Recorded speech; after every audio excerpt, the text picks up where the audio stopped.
പ്രിയ ദൈവജനമേ, ഇന്നത്തെ സുവിശേഷം നമ്മുടെ വിചിന്തനത്തിനായുള്ള ആത്മീയ ഭോജനമാണ്. കർത്താവ് ഉയർത്തെഴുന്നേറ്റു. ഹല്ലേലൂയ. എമ്മാവൂസിലേക്കുള്ള യാത്രക്കാർ തങ്ങളുടെ അനുഭവം പങ്കുവെച്ചുകൊണ്ടിരിക്കെ ഭയചകിതരായ ശിഷ്യന്മാരുടെ മധ്യേ ഉദ്ധിതനായ ഈശോ പ്രത്യക്ഷപ്പെട്ട് നിങ്ങൾക്ക് സമാധാനം എന്നാശംസിക്കുന്നത് നാം വായിച്ചു കാണുന്നു.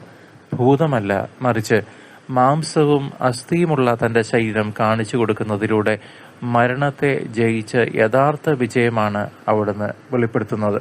നമ്മുടെ ജീവിതത്തിലെ അവിശ്വാസത്തിന്റെയും ഭയത്തിന്റെയും അടഞ്ഞ വാതിലുകൾക്കുള്ളിലേക്ക് ഉദ്ധിതൻ കടന്നു വരുന്നത് ഇന്നും സമാധാനത്തിന്റെ പ്രഭയുമായാണ്. പ്രിയ ദൈവജനമേ, വിശുദ്ധ കുർബാനയിൽ അപ്പം മുറിക്കുമ്പോൾ അവിടുത്തെ തിരിച്ചറിയാൻ ശിഷ്യന്മാർക്ക് സാധിച്ചതുപോലെ നമ്മുടെ അനുദിന ജീവിതത്തിലെ കൂദാശ അനുഭവങ്ങളിൽ ഈശോ ജീവിക്കുന്നു എന്ന സത്യം നാം തിരിച്ചറിയണം. തിരുവെഴുത്തുകൾ വ്യാഖ്യാനിച്ചു കൊടുക്കുന്നതിലൂടെ അവരുടെ ബുദ്ധി തുറന്ന കർത്താവ് വചനത്തിലൂടെ ഇന്നും നമ്മോട് സംസാരിച്ചു കൊണ്ടിരിക്കുന്നു. പാപത്തിന്റെയും അന്ധകാരത്തിന്റെയും ബന്ധനങ്ങളിൽ നിന്ന് മോചനം നൽകുന്ന ഉദ്ധിതന്റെ സാന്നിധ്യം നമ്മുടെ ഹൃദയങ്ങളിൽ പ്രത്യാശയുടെ പുതിയ കിരണങ്ങൾ ചൊരിയുന്നു. ക്രിസ്തുവിന്റെ ഉയർപ്പ് കേവലം ഒരു ചരിത്ര സംഭവമല്ല, മറിച്ച് ഓരോ വിശ്വാസിയുടെയും ആത്മീയ നവീകരണത്തിനുള്ള ഉറച്ച പ്രമാണമാണ്. അവിടുത്തെ മുറിപ്പാടുകൾ നമ്മുടെ വേദനകളെ വിശുദ്ധീകരിക്കുകയും ഉത്ഥാന മഹിമ നമുക്ക് നിത്യജീവൻ വാഗ്ദാനം ചെയ്യുകയും ചെയ്യുന്നു. ഈ അന്ത്യകാലഘട്ടത്തിൽ, ഈ അന്ത്യകാല നിമിഷങ്ങളിൽ പാപപൂർണമായ ലോകത്തിന്റെ മോഹങ്ങളിൽ നിന്ന് പൂർണ്ണമായും അകന്ന വിശുദ്ധിയിൽ ജീവിക്കാൻ നാം ഓരോരുത്തരും, നിങ്ങളും ഞാനും വിളിക്കപ്പെട്ടിരിക്കുന്നു.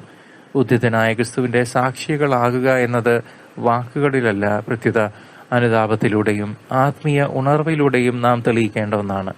കൂദാശകളെ ഭക്തിപൂർവം സ്വീകരിച്ചുകൊണ്ടും വചനം ആഴത്തിൽ പഠിച്ചുകൊണ്ടും ഈശോയുടെ രണ്ടാം വരവിനായി നാം സദാ ജാഗരൂകരായിരിക്കണം.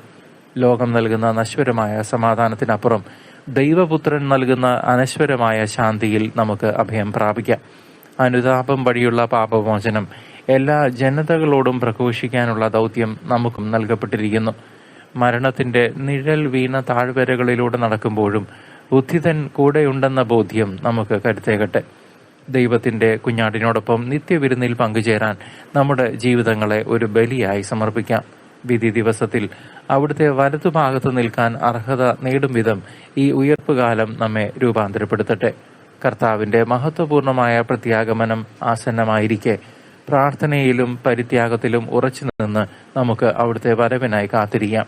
ക്രിസ്തുവിലുള്ള വിശ്വാസം നമ്മെ നിത്യതയുടെ വാതിലുകളിലേക്ക് നയിക്കട്ടെ.